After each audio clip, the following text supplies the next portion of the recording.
And now for our final lesson, pronoun antecedent agreement. A pronoun is a substitute for a noun, as you already know. An antecedent, though, is the word, phrase, or clause to which a pronoun refers, which is understood by the context. So if you look at the sentence below, we see that the pronoun is his. We know we choose his because it is referring to its antecedent, which is child. Child is singular and his is singular. So therefore, we have what's called a pronoun antecedent agreement. So if you notice at the top, we see the singular pronouns. Its, itself, his, her, himself, and herself. These are the words that you will use when referring to a singular antecedent. The plural pronouns are their, them, and themselves. Notice that there is no such word as theirselves, which some people like to use in the English language. Now, when looking at your antecedents, you need to be cautious for tricky words. For example, all of the words under the singular list, if that is your antecedent, you must make sure you're choosing a singular pronoun. The plural list means that you must choose a plural pronoun. And the ones that can be used as either, all, any, most, more, none, or some, those mean that you have to use the prepositional phrase to clarify what you are trying to convey. Please write these lists down as they will be critical as we move forward. Now, if you have written your list down, this should be very easy for you. What we are going to do is decide which pronoun works based on its antecedent. So in this first sentence, every player should feel proud of his or their team. The antecedent is player, so you are expected to draw an arrow to the antecedent. Player is singular, so therefore we have to choose his. Now you might ask yourself, well, how do we know it's a he and not a she? It is irrelevant because just like in the Spanish language, you choose masculine over feminine if given a choice. You could theoretically write his or her team, but that becomes extremely redundant. So again, don't choose their unless you had had a plural antecedent.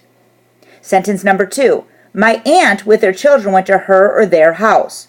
Once again, where's my antecedent? Well, we do not want to get accidentally caught up with this prepositional phrase. So we know that the antecedent is aunt. Aunt is singular, so we have to choose her.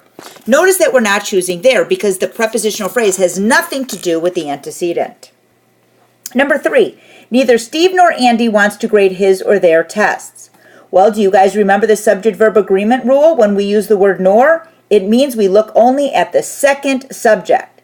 If Andy is singular, then we would need to choose has because Andy is the antecedent. Many of the girls left her or their rooms in chaos. Well, once again, we need to look for our antecedent. Ignore the prepositional phrase, and we see the word many. Many is plural, so therefore we would choose their. The children listened to her or their parents. Our antecedent is children, and so therefore we would choose their.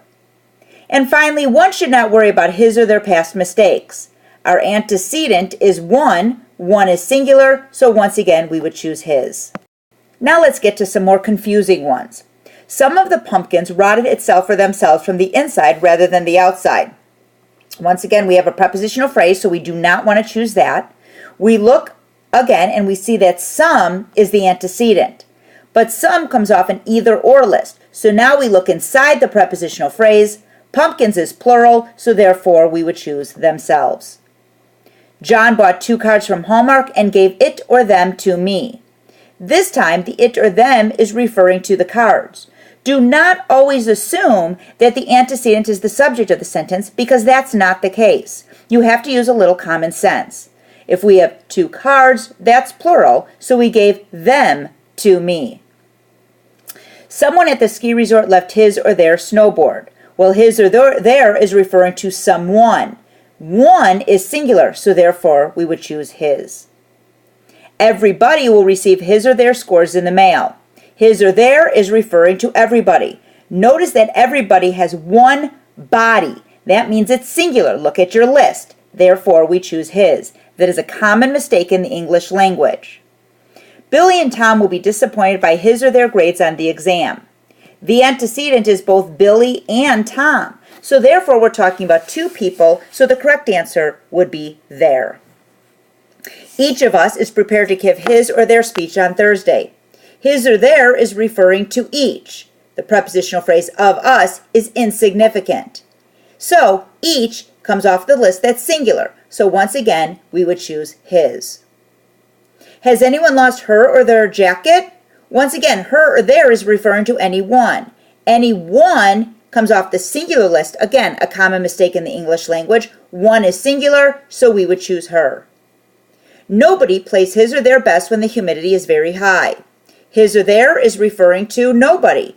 Once again, nobody is singular, so we would have no choice but to choose his. Notice that when it comes to pronoun antecedent agreement, oftentimes people make mistakes because they go with what they think sounds correct, not really what is actually grammatically correct. Good luck with the rest.